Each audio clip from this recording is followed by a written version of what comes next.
These are both my parents, and today I'm going to interview them some questions about why we live on a boat and how we got to be able to have this lifestyle.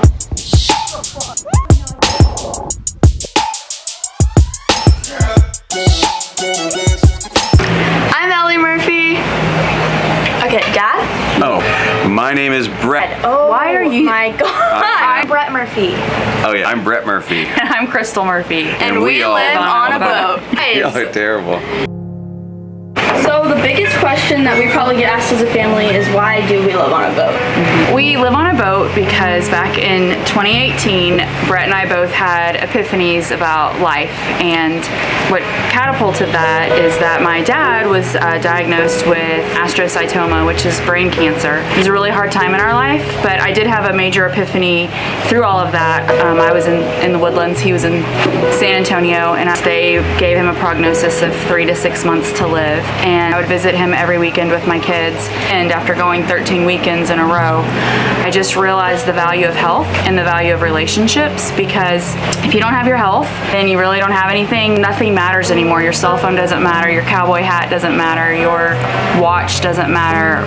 What matters are relationships. One of the biggest catalysts for me wanting to have some kind of change of pace was that when we were cleaning out my father-in-law's house, he had all this stuff, and we were sitting there thinking, we don't want his stuff, you know, we'd rather be with him. And I had the epiphany of, my kids don't want our stuff, and we had been really good at collecting stuff. That really hit me hard. I thought, what can we do? How can we share in adventures or invest into our memories? This was a short track to do that. Oh, we found out you could live on a boat and all the adventures of freedom and exploration that brings. Oh, we found people on YouTube. I think Zatara was one that was early on that we started watching. They're a family from Texas, and they kind of had a similar story than we did, and we identified with that a lot, and we just ran with it.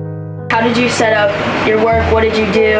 How were you able to live this life? What I did is I told my staff, my team, that I was going to take a 1-year sabbatical. I'd go away and sail the world. They supported me fully, and I've got a great team. The only reason I'm able to do what I do out here is because of the team that I have back in Texas. I'm eternally grateful for that.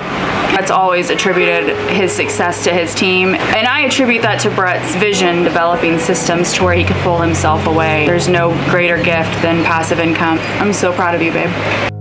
What is your biggest piece of advice, takeaway to younger generations from the experience of your dad's death and this epiphany that y'all had to travel the world? The biggest advice to younger generations is, if you have the opportunity to do something, do it. Live every day till the fullest, you know, because you'll never have that day to redo. A lot of times we have this illusion that things are always going to be the same way, and it's really not the case. People aren't going to be there. People can be incapacitated to some degree. Relationships can be lost or broken or torn apart. So do your best to play the biggest part in the people that you love around you. Yeah, support them, love them. It's a very heavy question, but I'll try to answer it quickly.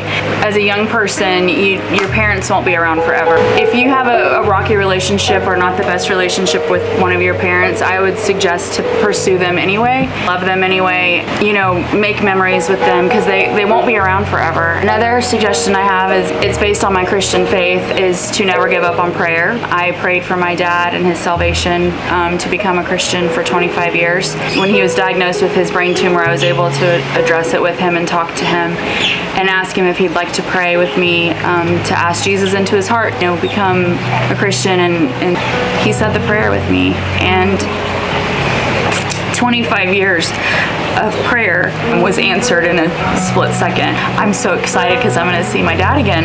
Don't ever give up on hope, and prayers can come true, and God's listening, and God's with you. I love you. I hope you have a good night. Thank you. Okay.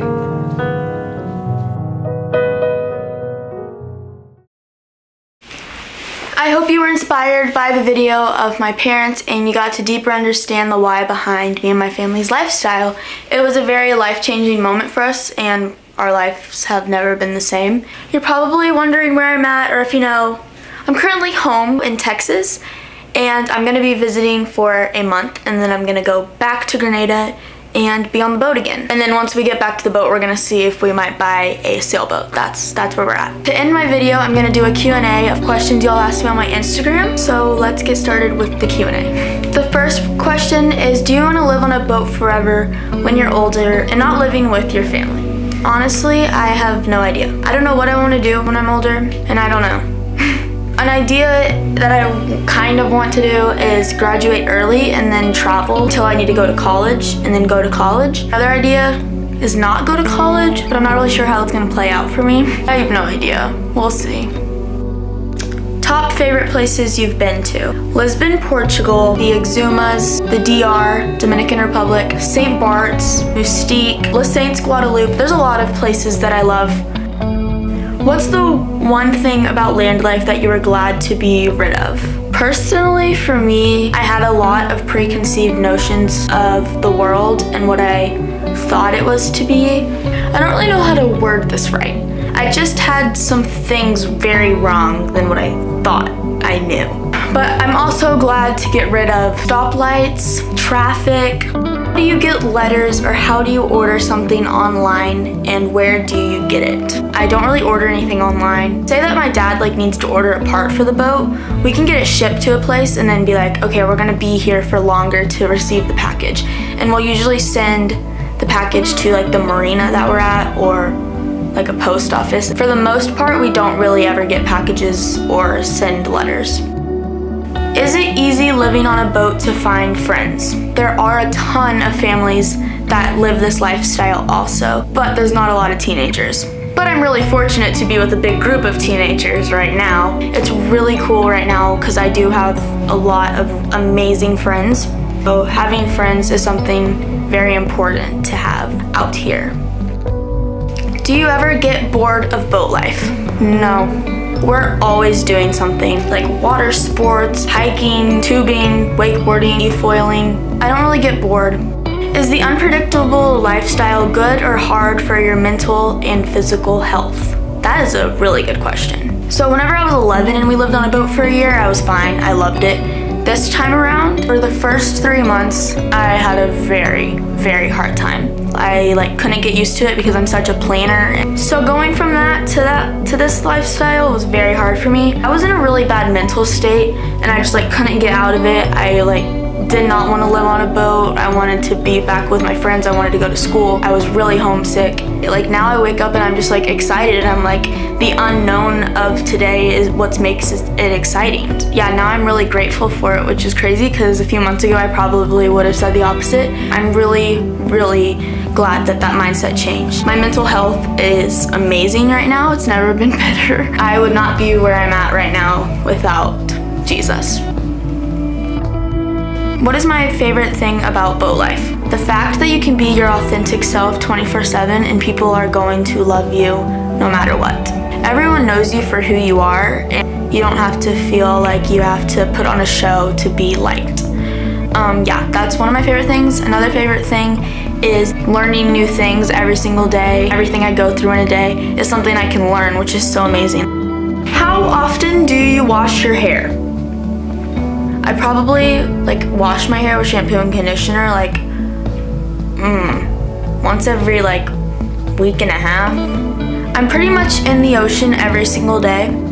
So what I'll do is I'll jump in the ocean and then I'll freshwater rinse, and that's kind of my shower. But once you're in the ocean a lot, you don't really need to wash your hair. But yeah.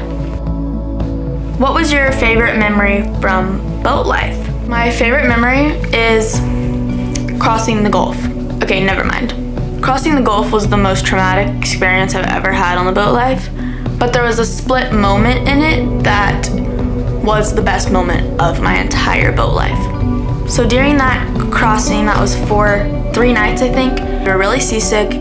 I got my comforter, I got my pillows, I got my speaker, and I went out to the bow and I laid there, I put on some music, and I laid there and I was miserable. I have never been more seasick. I don't know if you've been seasick, but when you're seasick, you hate everything. You want to get out of the moment and it's horrible. So I was there. My mom came, she brought me popcorn, we were laying by each other. I played this song called So Will I. It's a Christian song, it's amazing. If you haven't listened to it, go listen to it.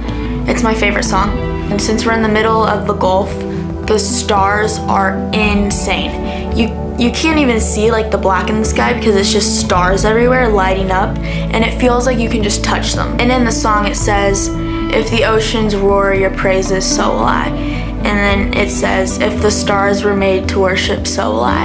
And it gave me a totally new perspective on the ocean and the stars and what we were going through, and I was like, as miserable as I am, I can make this moment be eye-opening to me. So we're looking at the stars and we're just singing the song together.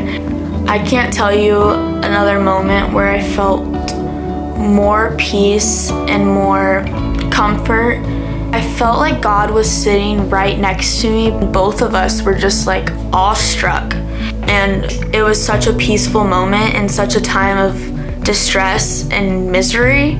And yeah, it was probably one of the most coolest experiences ever.